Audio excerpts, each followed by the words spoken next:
In this video, I want to show you how to check if your laptop is SSD or HDD. So to check it is quite simple. So come to Start button, right click and click on Run. When it opens this Run page, here type this command dfrgui and click on OK.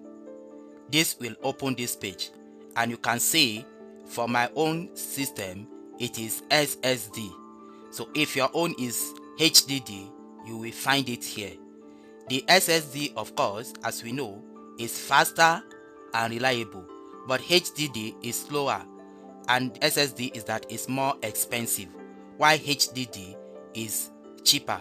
But in overall, it is recommended you get SSD laptop because it's faster.